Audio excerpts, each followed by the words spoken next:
Sound check! Sound check! Sound check! Pero kulang pa rin, kulang na tuloy kasi ang 50 pesos sa magamit pagkakasa.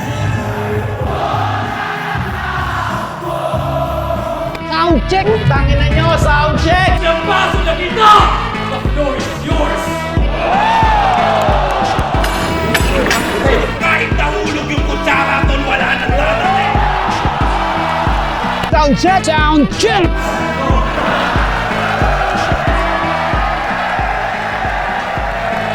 Sound check! Sound check! Sound check!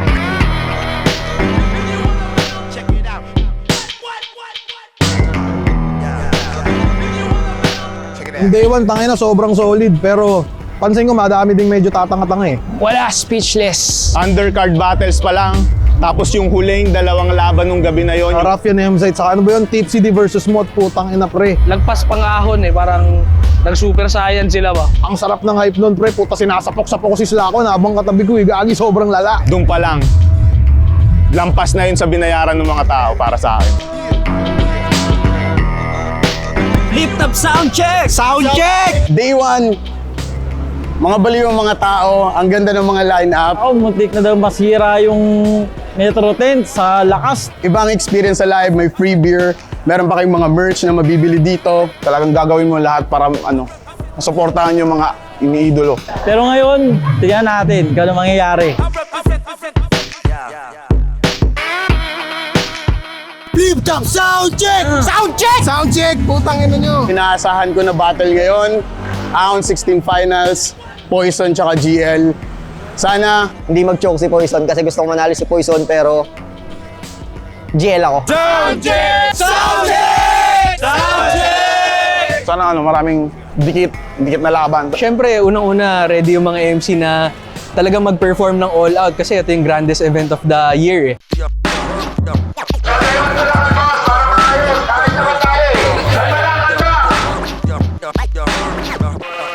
Parang nararamdaman ko yung salitang swerte kasi napabilang ako dito sa lineup. Kaya sobrang grateful, sobrang thankful. Pinaghalong excitement tsaka kaba. Yung dating pinapangarap ko lang na event ay kinabibilangan ko na ngayon. At yun, sana masulit ko yung mga minuto na nasa stage ako mamaya. Sobrang saya ko yun, nasa TV na ako mamaya.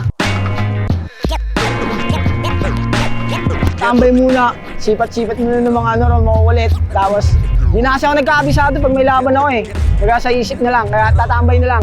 I-relax ko yung throat ko kasi baka mamaya tamaan ako dun sa stage na mismo. Baka mawala, mapaos, or kung ano man mangyari. Hindi natin masasabi. So kailangan i-relax lang. Uupo lang ako sa gilid, kakamot-kamutin ko yung itlog ko at haamuyin ko ng ganito. Expectation ko sa event, wala. Parang fulfilled na nga yung expectation ko na magiging solid siya. Magiging wild din to. Kung gaano naging wild yung day 1, for sure, ganun din tong mangyayari dito sa day 2. Malakas na lang dito ako. Pataas lang yung quality at yung hype ng battles. Ina-expect ko na malalampasan nito yung expectation ko.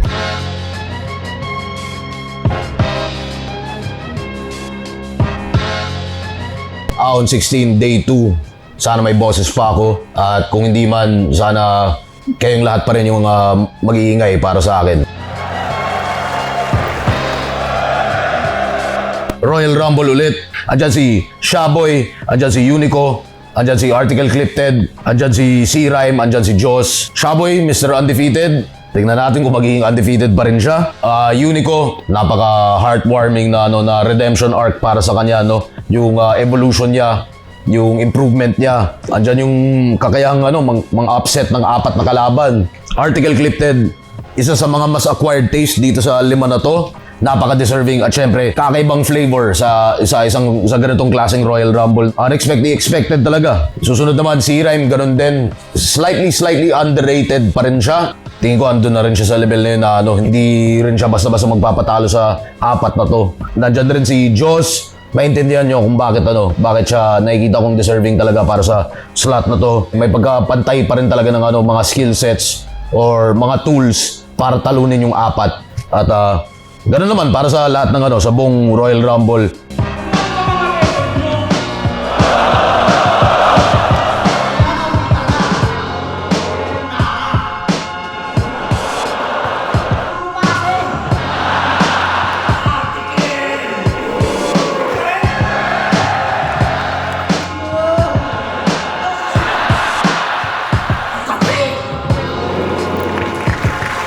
Susunod naman, K-Ram MP3, next.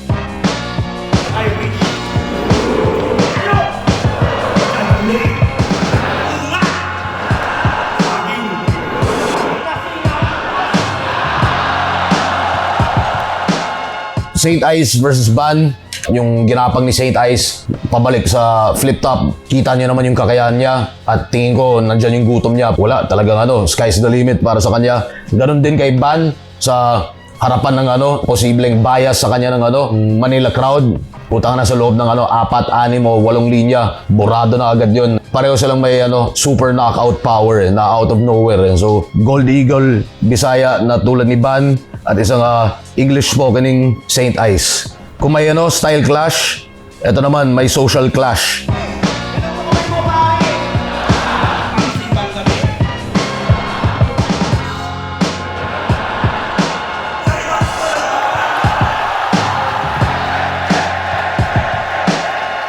Siyempre, kakatapos na ng battle ko, panalo ako. Magyayabang ako sa mga tropang talo, sasabihin ko, ano ba preparasyon nyo?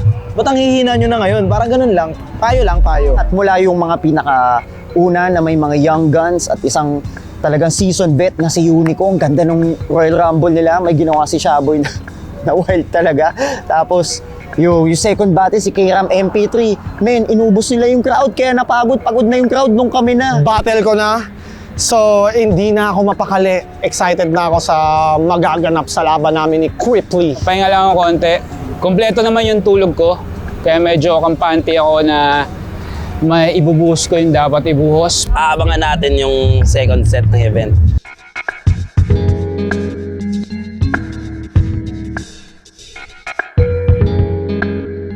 Cripply versus Zaki. Sabi nila, battle of the YouTubers daw. Sabi rin naman ng iba ay battle for 5th place.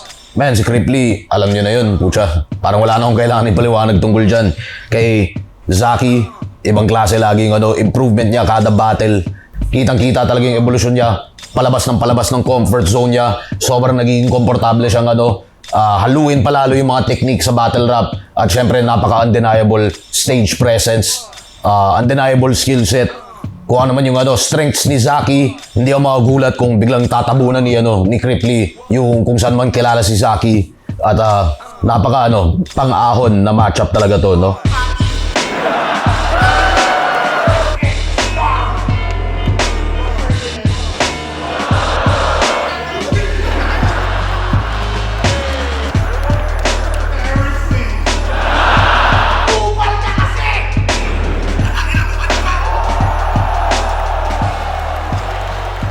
Sayad versus Zenlook. Siyempre yun, Zenlook, iba rin yung pinakita niya nung zoning. Si Sayad, alam niyo na, mapag-Carlito Sayad, isa pa rin sa pinaka-kinakatakutang manunulat sa Flip Top Battle League.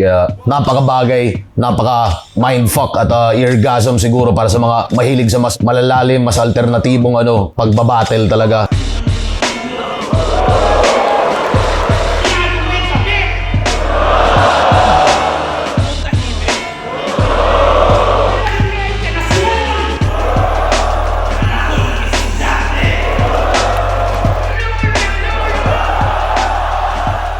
EJ Power versus Vitrum, magkaibang brands of comedy, magkaibang qualities of performance ability.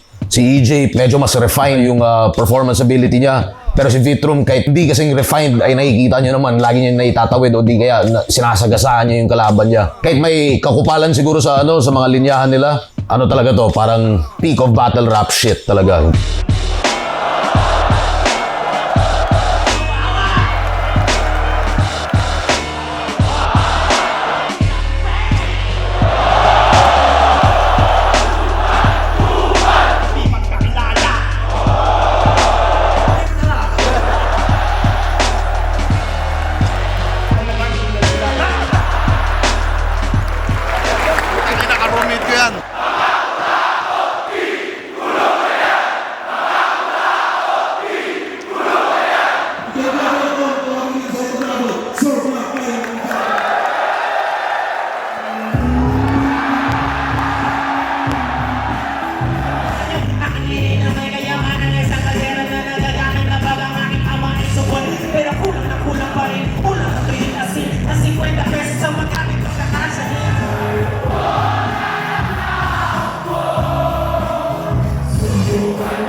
break time na, kakatapos na mag-perform ni Sir Glock. Yun, at susunod na yung dalawang battle, GL Poison, tsaka Katana Lip Cram na finals ng Isa Buhay. Yun, napaka-solid doon. Dapat niyong abangan. Kinakabahan ako para sa laban namin ni GL kasi gusto ko talaga manalo.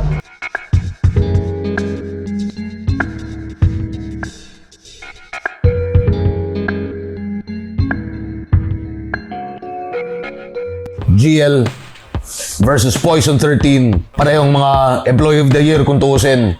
Wala, ano pa ba masasabi ko? GL versus Poison 13. Parang Tipsy D versus Bot lang. Halos wala na akong may dadagdag dun.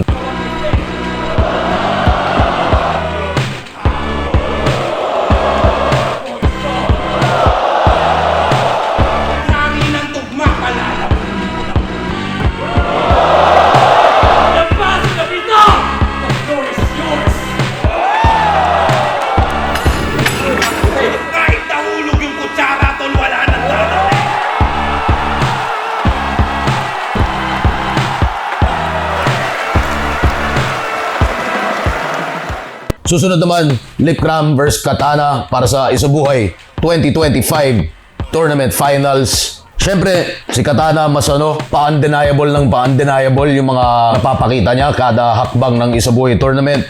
Habang si Lip Cram, experience, andun na yung pagiging veterano. Baka lamang din siya sa delivery stage presence sa ilang banda. Freestyle ability, baka lamang pa rin siya. Di talaga imposibleng bigla niyang ipaalala sa ating lahat kung bakit siya nakilala bilang di ba? Isa sa pinakamahirap talunin sa liga. Ganun pa man, Katana, siguradong maasahan natin na si Katana yung isa sa kakaibang approach lagi sa mga ganung klaseng angles, ganung klaseng concepts, laugh trip na may halong real talk na napaka-accessible ng delivery. Andiyan pa rin yung tugmaan. Tingin ko medyo once in a lifetime tong mga ganitong pagkakataon kaya sigurado ako hindi bibitawan ni Katana to.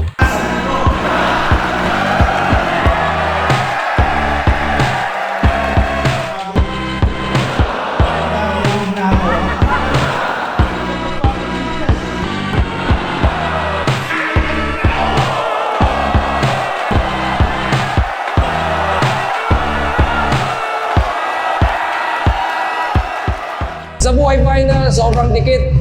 Parang either way daw. Naasahan ko ng malakas to at hindi ko lang inaasahan na ganito pala kalakas. Isa sa mga pinaka-solid na taon ng Flip Top ko 2025. Yeah.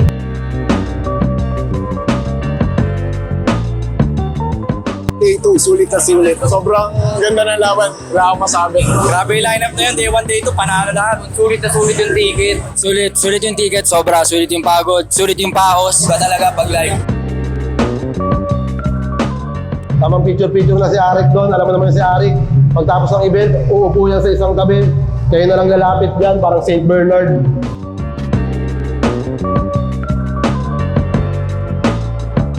Mamaya pupunta ako doon para enjoy na lang. Tapos na yung New Year. Okay na ako. Yun, baka mag-inom ako. Okay na kailangan. Tagal ko hindi nag-inom! Congrats sa Ahon 16 MCs, congrats sa atin lahat. Fans, salamat sa suporta. Tuloy lang, marami pang ibibigay yung Flip Top. Alam naman natin yan. Sana huwag niyong piratahin at suportahan niyo ng live. At ganun din, maraming salamat kay boss, maraming salamat sa Liga ng Flip Top. Mahal na mahal ko yung lahat. Yeah.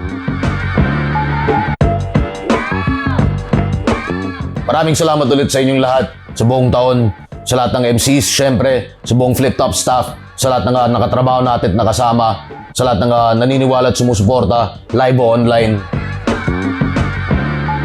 Flip Top Sound Check! Ayun, Ahon 16. Biggest, best battle rap event ulit sa history ng mundo.